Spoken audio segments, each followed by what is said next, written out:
Thanks for tuning in to the Thumb Strong podcast. If you could, please like and subscribe to help us reach more people and help them get started in their fitness journey. Thanks and enjoy the episode. All right, we're live. Welcome back to another episode of the Thumb Strong podcast. Today is exciting because we have special guest, Nicole Beagle.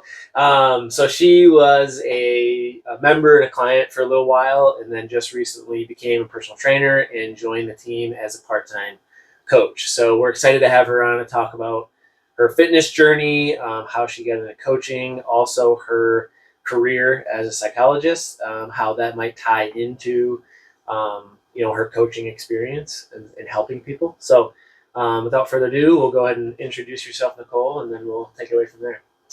Well, like you said, my name is Nicole Beagle. So I have lived in San Luis County my whole entire life. So people probably have seen me around or know who I am. And I have 3 kids, and so they've gone to some dusty school. So a lot of them, like DeLorean knows my oldest son, is good friends with him. So been a huge part of the community. So right now, this will be my 21st year. I've worked at community mental health, and I'm a behavioral psychologist. So primarily what I've done is worked with people in a lot of different journeys as far as when it comes to mental health, and have transitioned throughout the agency and do more administrative work now. But as I've moved on into administration stuff, I found myself having more time. And so I'm a person that always likes to learn new things. And I think that's kind of where my coaching and personal trainer journey kind of sparked interest, because I was starting, as we talk more about my own journey, I started to realize that there was probably a lot of people that were like me. And I was treating people, and I've worked with people that have eating disorders, have body dysphoria, have trauma related to food, addictions. And so I was talking with all of them about things that they needed to do or they could do differently to help themselves. But I was really looking at times where I wasn't even taking my own advice. Yep. And so how was I supposed to be able to continue to do that and make sure that I was setting a good example for them? And so that's when I really started looking at more of my fitness. I think overall, like anybody else, like I was an athlete in high school, so I played basketball. And so I was always fit and working out and things like that.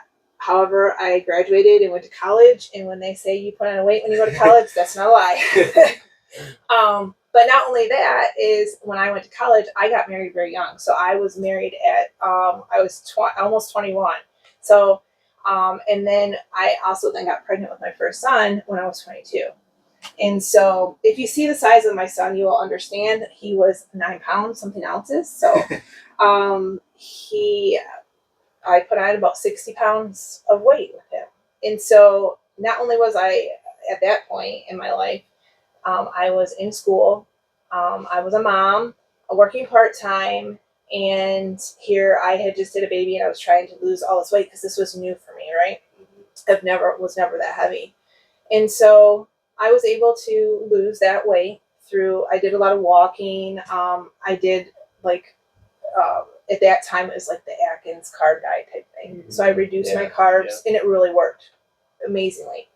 However, once I stopped doing that, put the weight right back on, and unconsciously I knew at that point, like, okay, I need to do something different. That's not working, right? However, did I make any change? Not really, because I was just so busy. And at that time, I had moved into getting my master's degree, and so I was working full time at CMH at that time. So not only am I being a mom, working and going to school, I just didn't feel like there was any time for myself. Mm-hmm. And so also during that time, that was kind of my husband started his own business, and the economy got really bad, and he was a builder. So in order for him to really make sure that he was providing for the family, he had to start working in Kentucky.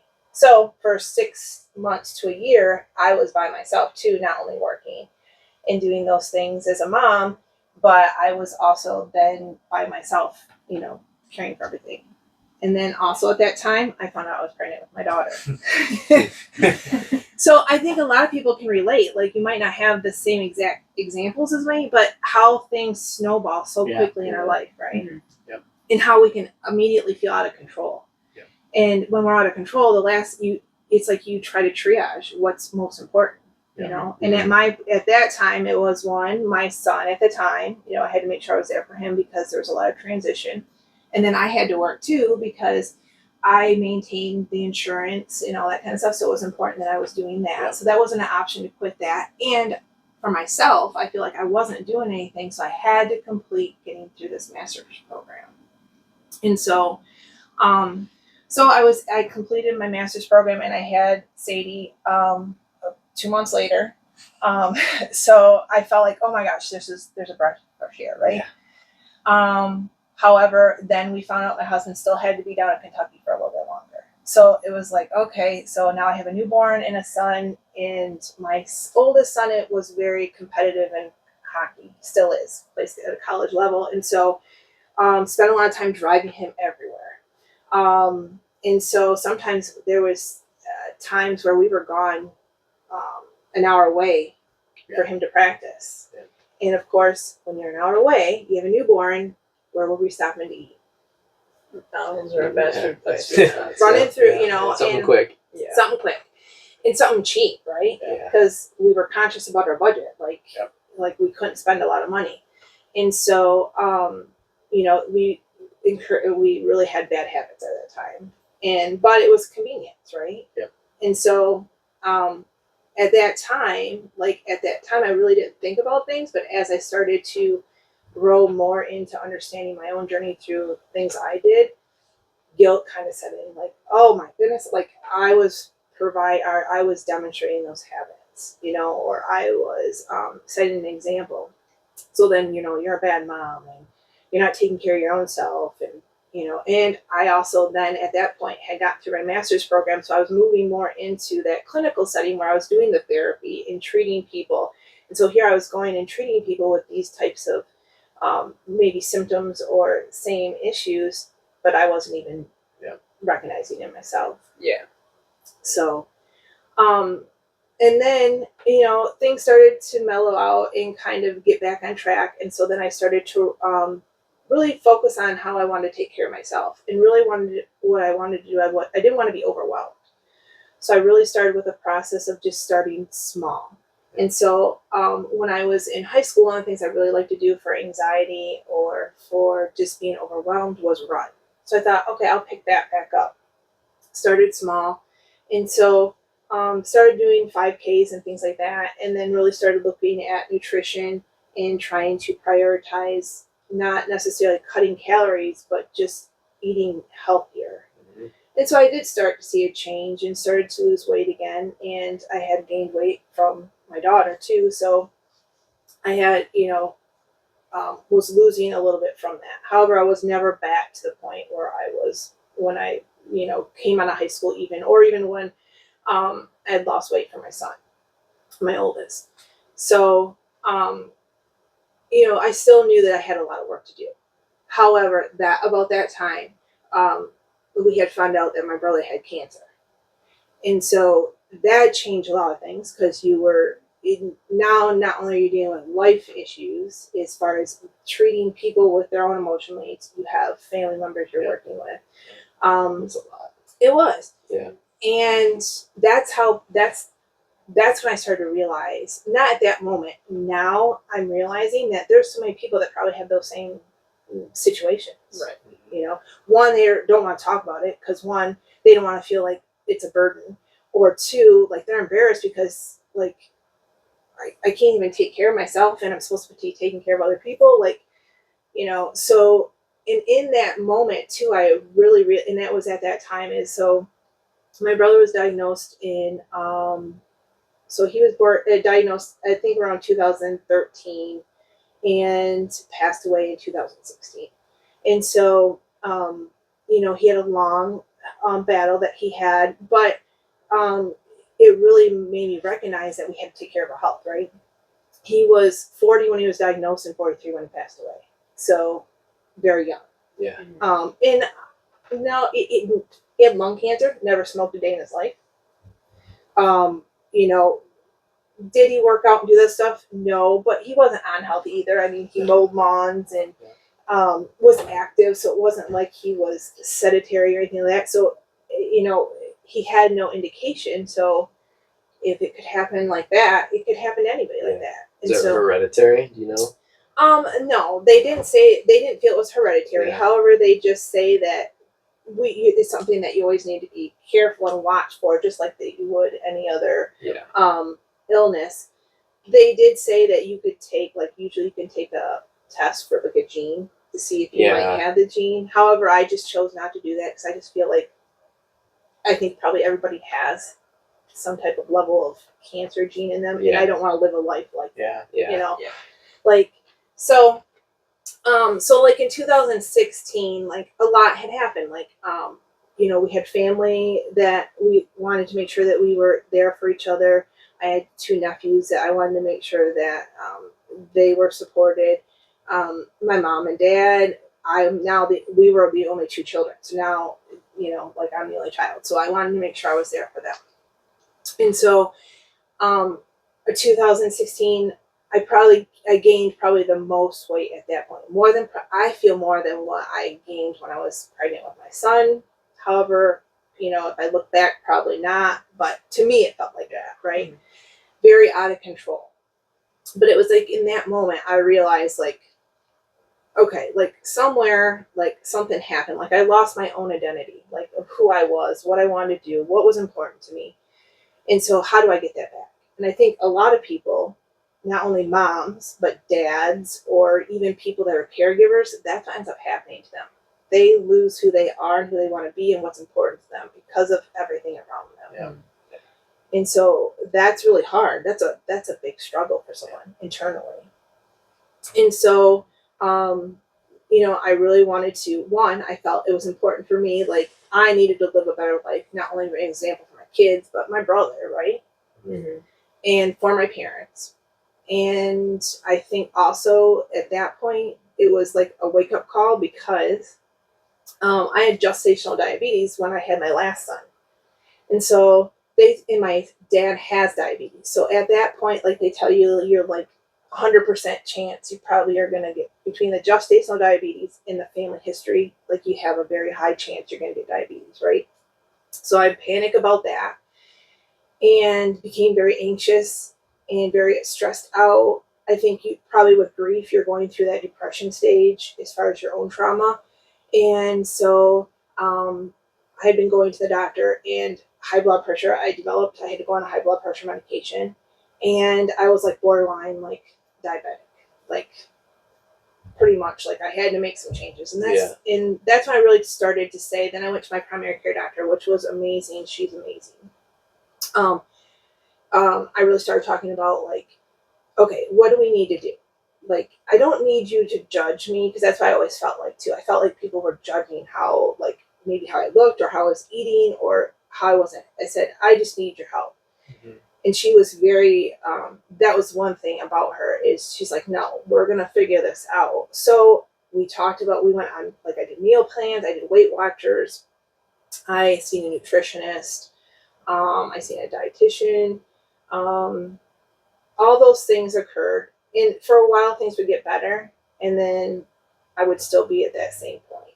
And so she started talking to me about weight loss surgery, because she felt like I was at a place where I needed to get my health under control. And I had talked to her about how, like, that's not an option for me. Like, I'm not doing that. Like, and at that point, the reason why I was saying that is because, one, I was scared. I'd never had surgery before, never been under anesthesia. I didn't know what was going to happen. And in my mind, I feel like any modification you make to your body, you're automatically opening yourself up for more medical issues. So why do I want to do that? So she gave me a lot of research. We talked a lot about it. For a year, every month we went and we did like counseling about it and things like that. We talked about where I was at, how I was doing. And so in 2018, she said we really need to have a discussion, because my weight wasn't changing. And I think at that point, if I look back, I was probably still dealing with some of the trauma and stuff that I was dealing with from just all the other past stuff that I wasn't moving forward. So I said, okay, I'll agree to go talk to a surgeon and talk about what it would look like. When I started talking to the surgeon, she explained different procedures and all that. And so I went back and talked to my doctor. And I said, I think the biggest thing for me is, one, I'm scared because I don't want to have surgery. And two, I think, like, I hear people say, like, that's the easy route.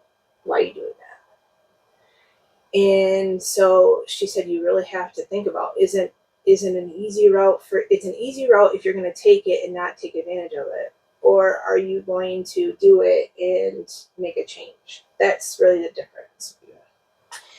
And so at that point, after a while, I had decided, and then in 2019, I ended up having the gastric sleeve procedure. And so that's been what? I don't do very good math. 6 years. So when I went in to have that, I was at 290 pounds. So I lost about 110 pounds from that. So I lost it in the year.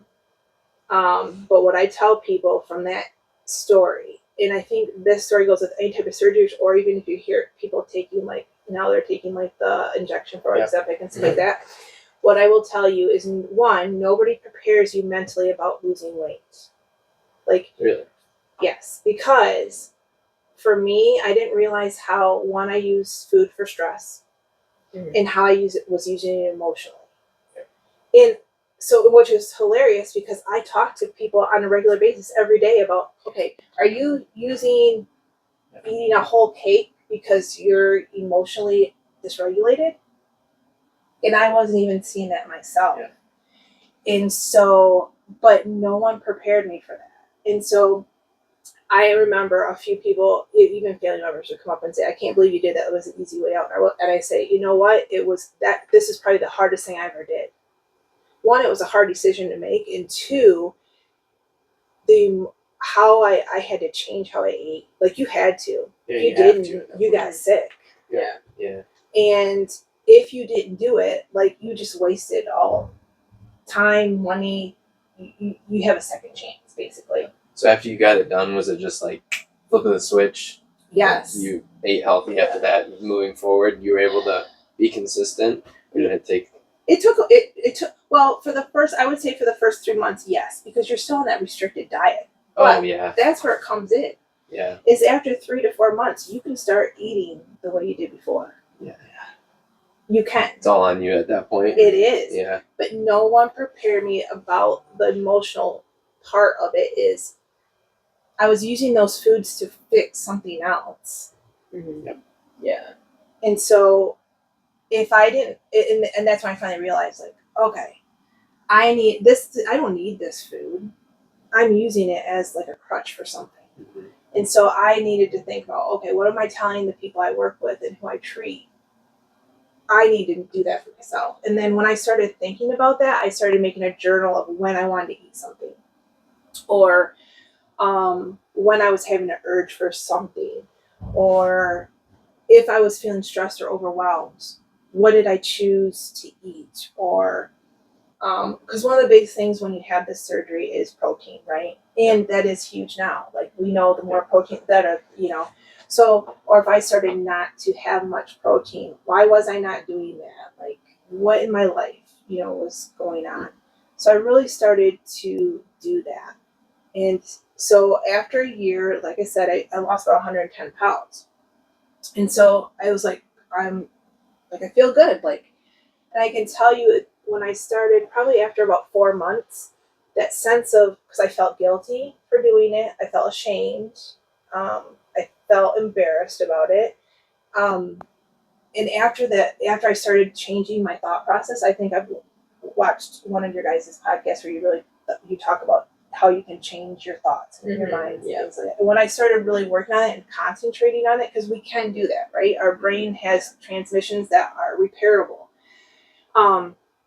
When I started doing that, then I was able to focus and really start thinking about things. And that's where I really identified, like, I had lost who I was and who I wanted to be, like, why I went into the field I went into, not just to help people, but to help myself, help my family, help friends.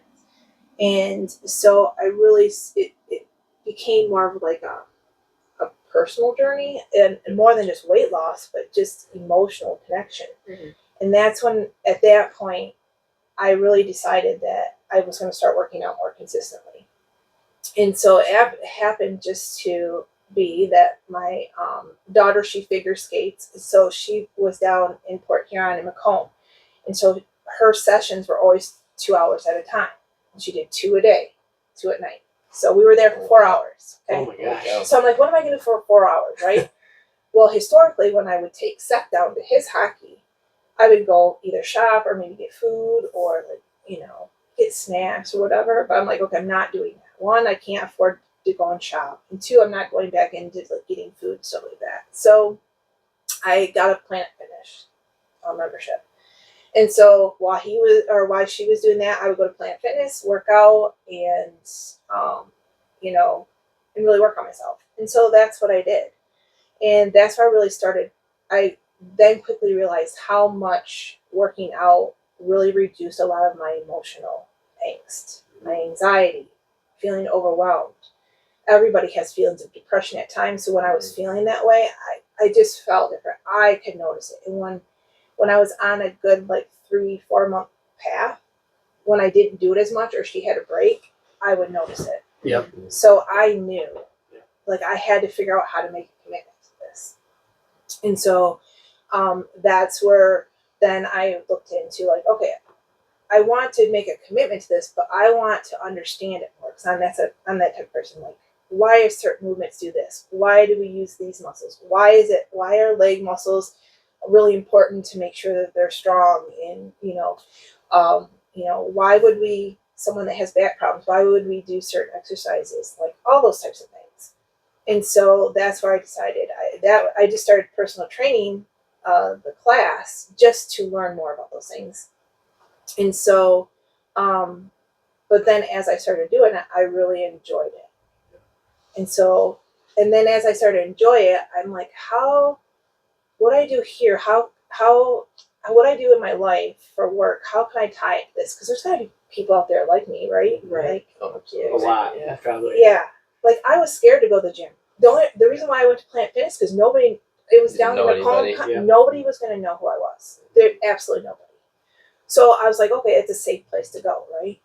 And so I had anxiety about going. I was like, well, what am I going to look like doing this? Do I know what I'm doing? Am I going to look stupid? Is it worth it? So that's why I thought, how can I just combine them and make sure that I'm fulfilling something that is not just meaningful for myself, but for other people. And so that's where really, how I come to get here. The other thing is I'm 44, and so when they tell you when you turn 40, it is true. Things change for you, women especially. I'm finding it harder to keep weight off. When I run, it's not something that helps me. When I weight train or when I do more strength training, that's what really makes me stay kind of mobilized. I can't eat the same foods, like carbs. You used to be able to get away with doing them, periodically, and you could eat them more, but now I have to be very careful, and I have to make sure that I have my protein. That's you can't you ought. I told people I remember I went on a girls' vacation. We were gone for a week and didn't really follow anything. Wasn't really working out. And when I came back, I was 10 pounds heavier. I didn't really eat much. I mean, I ate more, right? It wasn't, but I wasn't stuffing stuff in my face or anything like that. And a lot of it was water weight, yes. But that's how quickly it changed for me. Yeah. And so then I realized that, then I started getting to that spot, how am I going to do this? How am I going to keep this up? I worked so hard. Is this just going to be and so then I started saying, well, I'm starting to have these thoughts again. And so I'm like, I bet there's people at the age of 40, they don't want to come to the gym because they're 40. They've been defeated for so long. Mm-hmm. So then I started learning more about premenopause and menopause and what that's like for women and how it might affect them physically, mentally, and all those kind of things. And so that's where I really decided that I needed to. I'm not a person that really puts myself out there. I'm very like private just because in what I do. But I knew that I had to share my story at some level and start doing something because maybe there's other people out there in that I would never touch where I work, but need assistance too, but just a different way. Mm-hmm. Yeah. As far as like your whole journey in general, what I guess surprised you the most about it? As far as like your personal journey, like what surprised you the most? Learning with yourself, things like that. I think for me, I was surprised how much my body can do.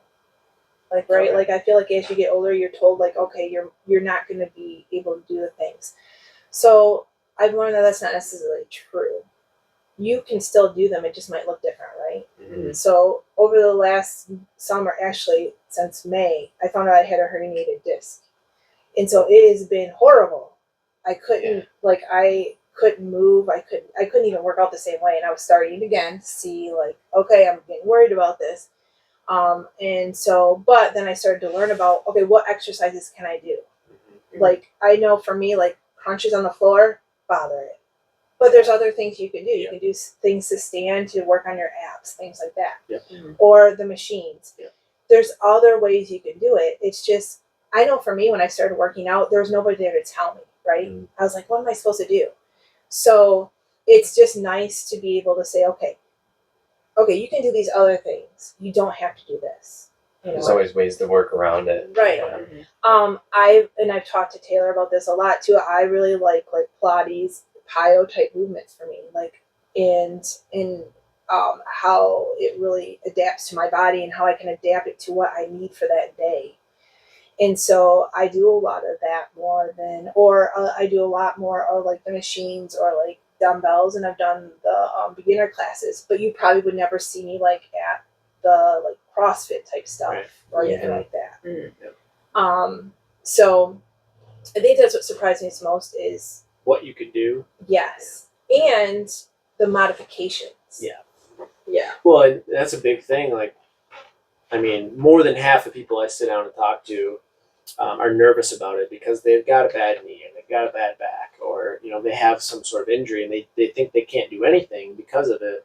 When there's so much that you can do to work around it. If you got a bad knee, it's like, all right, we'll do whatever we need to do to help the knee, but you can still work full upper body. You can still do certain leg movements without bothering the knee. You know what I mean? So there's always ways to work around it. There's always something that somebody could do.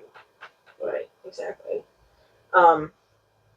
In what ways has coaching people surprised you in this sense? Because obviously you've been working with people for a long time, and like with the psychology background, how is that like translated into coaching people here? But then also, what's surprised you about coaching people in this way, and more of a physical?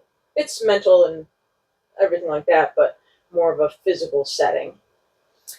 I think for me, so I'm not a very social person. So like it's really hard for me to connect sometimes or to talk with people.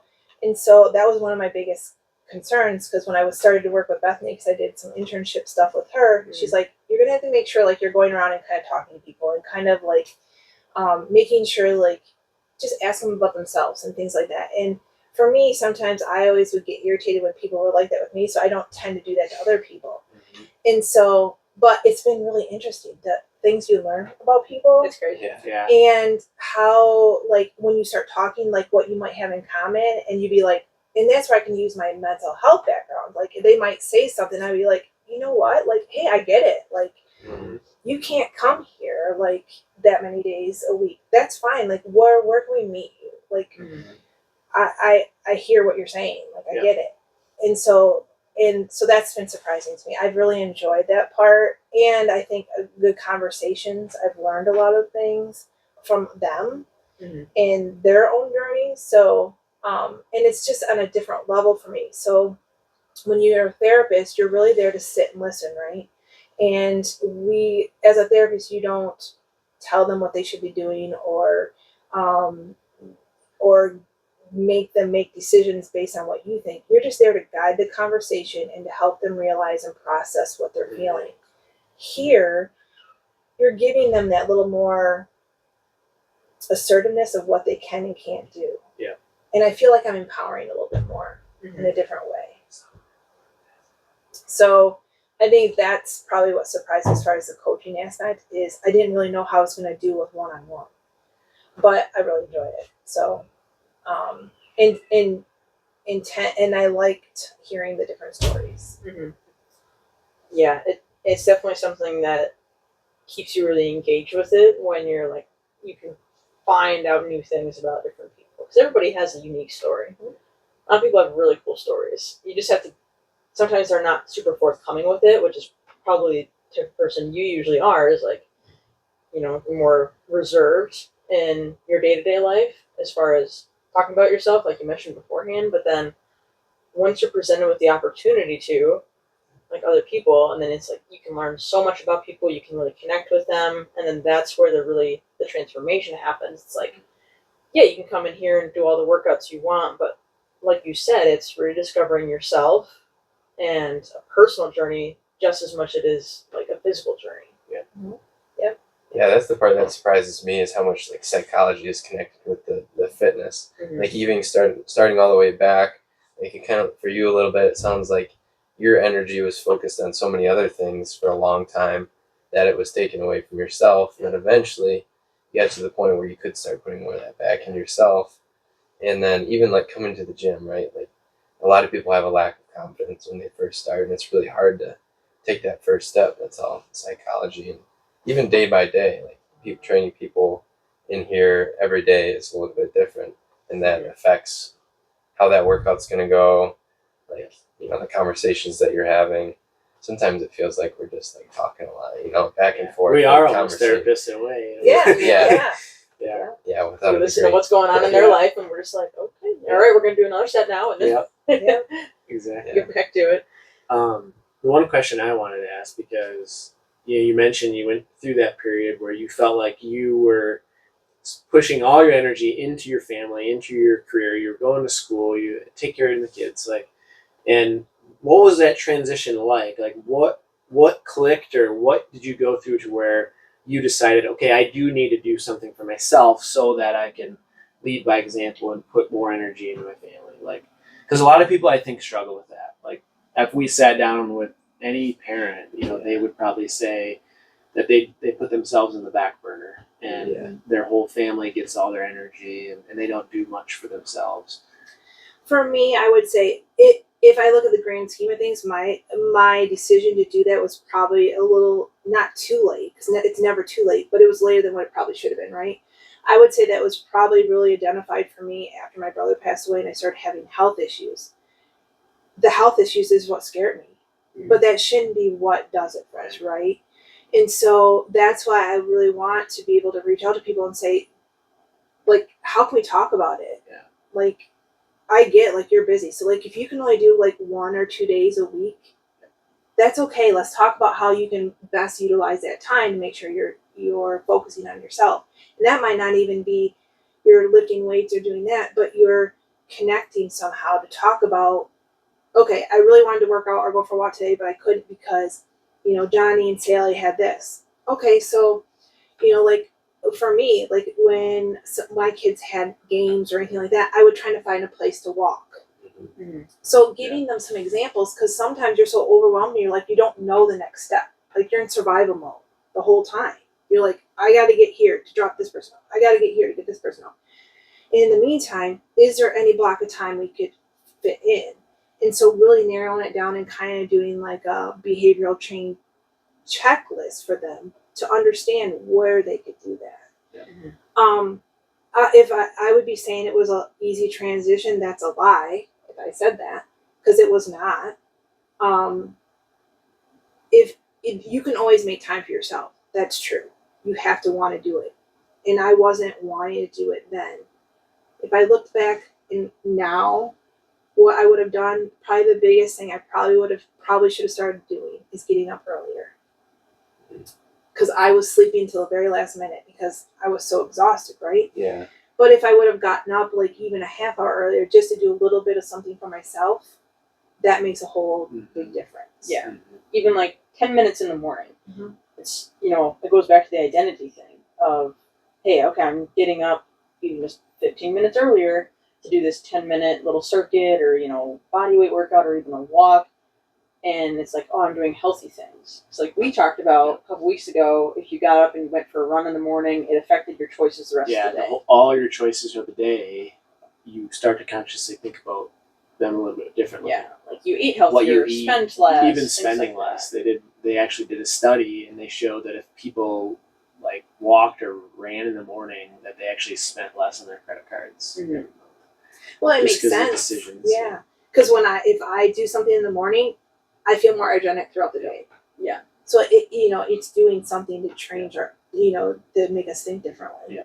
Right. And it all is psychological. Like we get that hit of dopamine and serotonin, all these good feeling endorphins when we do, whether it's eating junk food or going for a walk, getting a workout in, drugs, alcohol, cigarettes, buying something. It all stimulates endorphins. So like if you think about it, if you did a run or a workout or a walk in the morning and you got stimulated, you got energized, you relieved some stress, you're not as tempted to buy that thing that you really want or go and get that treat you really want or whatever it is, right? Mm-hmm. So it does make sense. It's all kind of tied together, but it's all mental. 100%. Well, yeah. I always tell people, if you can get past your own thoughts, your own thought of yourself, that's like 98% of your battle. Yeah, absolutely, 100%. Yeah.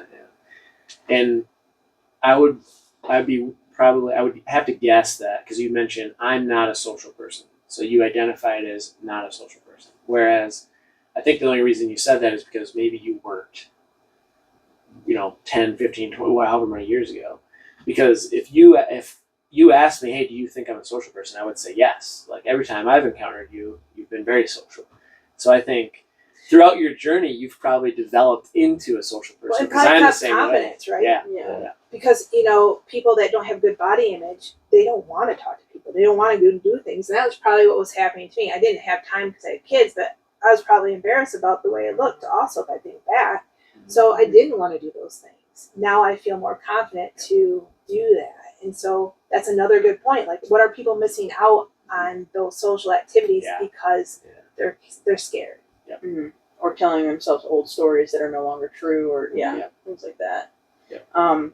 As far as like Thumb Health and Fitness, our community here, you've done some of the classes, you've done one-on-one, you've been around and in the community. Like, we did I did PT sessions with you and then Sai and Sadie like a couple years ago. But just kind of compare this gym, like you've experienced Planet Fitness, you've experienced some other different areas. Just like what's different about what we do here, the community, things like that. Developing as a coach, like what has helped you with that here, and any like favorite memories or anything like that. So I think what I like most about here is definitely like your guys' atmosphere.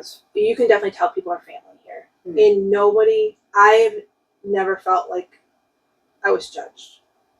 And sometimes I was new coming into things. Like, for example, I was doing Bethany's beginner boot camp. And I went to the 7 o'clock, but it was different, right? That was fit camp. Fit camp. Yeah. And so a couple of ladies that were in the boot camp said, you need to try the 7 o'clock. And they were all like, that's kind of when we get wild. I'm like, oh, well, yeah, I got to try that, right? Yeah. But they were so welcoming, right? Yeah. And encouraging. And when I didn't know like what exit, because it's a little bit different format than the boot camp. Mm-hmm. When I didn't know what to do, they were like, no, this is what you need to do. And so they were always very welcoming. And so I'm not sure that's, I haven't been, Planet Fitness is really hard to gauge because everyone just goes in and do their own thing. Yeah. Like, you're not headphones on. And there's no like socialization there unless you're there with somebody else. So, but I felt comfortable. That's when I really made the decision and really wanted to commit to staying around in here, is because I felt like that is the sense of what I want people to feel. Mm-hmm. That's what I believe in. And And so I want to be able to coach at a place where people feel comfortable coming, you know. Right. As far as what I've learned here, I always tell Bethany that she needs to do like she has to develop her own like curriculum, you know, and do CEUs for your because she's a very good teacher. She was very patient because I'm a person that likes to ask a lot of questions, and she's probably thinking, why is she asking this stupid question? I'd be asking lots of questions too. I wonder lots of things. And but she, you know, would answer the questions, and she would, you know, give examples. Good about reminding me, like, hey, like when I would lead a class, make sure you get modifications, you know. So I like the aspects. I think like we all learn from each other, right? Like, Absolutely. Constantly. and nobody is like feels like they're better than anybody else, right? You go to some gyms and some people are like, well, I've been doing this for so long and I'm big and buff and like I know the best, but there's things I don't know, there's things you don't know that we can all learn from each other. And I think you guys demonstrate that really well. And so that's what I really liked also, because I feel I have a lot of experience and knowledge when it comes to mental health and, you know, those types of things. But I'm still new at the whole physical aspect that there is still a lot I need to learn. Mm-hmm.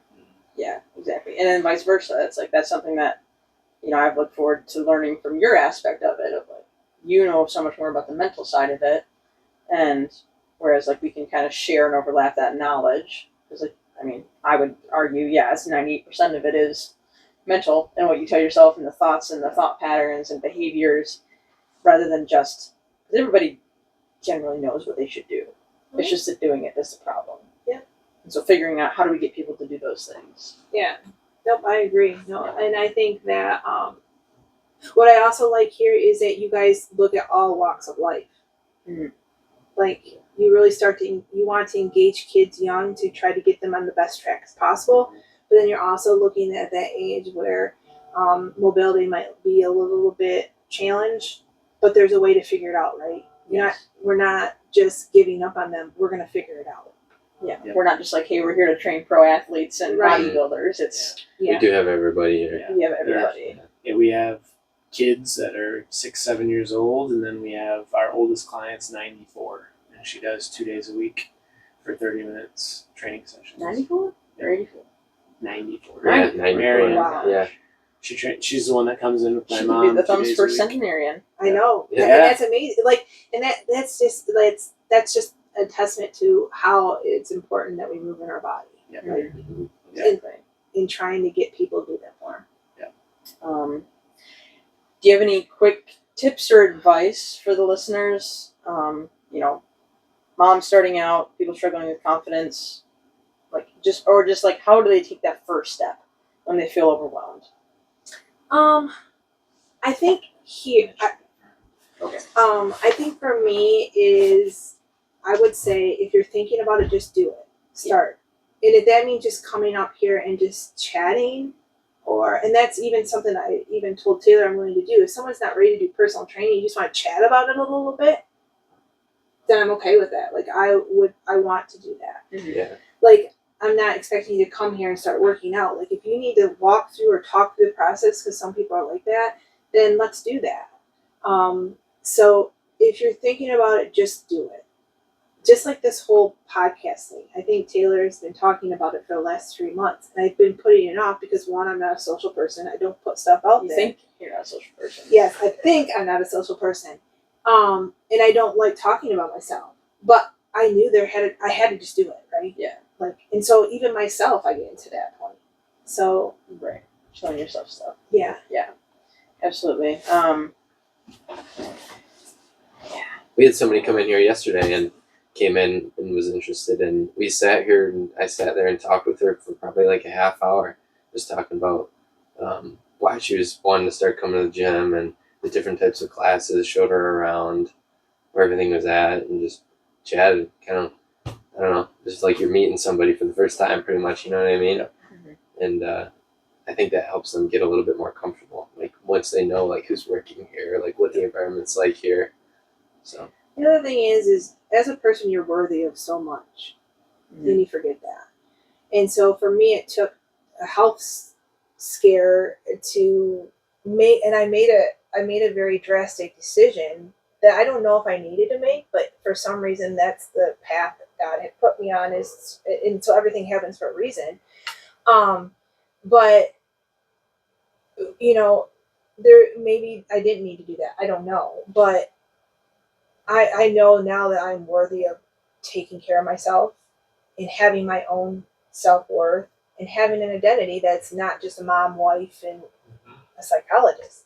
I want to do things that I want to do. Mhm. And so, and I know it's difficult for people to find time. I get that. But how can we fit in 5-10 minutes here or there? It's those things that really add up that make a big difference Mm-hmm. and lead to the identity and mindset shifts that are required. Yeah, I guess we'll just kind of recap. Do you have any other questions that you wanted to ask? I'm sure there is, but I can't think of any right now.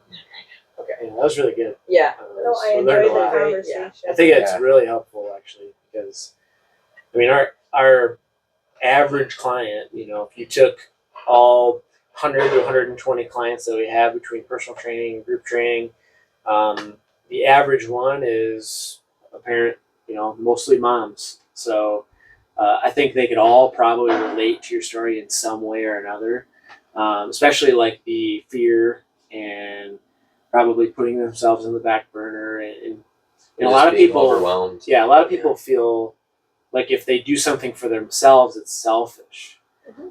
Which Caitlin, who's a new mom, our other coach, she said, you shouldn't think of it as a selfish thing. You should think of it as a selfless thing. Like it's something that you're doing for yourself so that you can show up as a better parent, as a better spouse, as a better, leader, or in your career, you're showing up as a better worker, whatever it is. So I think that's important for people to understand, and you have a real life story that you can share. So that's really cool. What would be the best way, like if somebody wanted to reach out to you because they're like, they really resonated with you and just at least wanted to talk more, like had something they wanted to talk through, how do they connect with you? Oh boy. Well, I am not when you talk about social media and stuff, I'm not very good at it. It doesn't have to be social media. Okay. So I have been thinking about doing like a Facebook page or whatever so that but I haven't gotten there yet. But calling the gym. Yeah. I am, like Taylor said, I am part-time as far as because I do work full-time still where I am. So I am really starting to build this because this is, what I've told Taylor is I'm not far off from retirement if you think about it.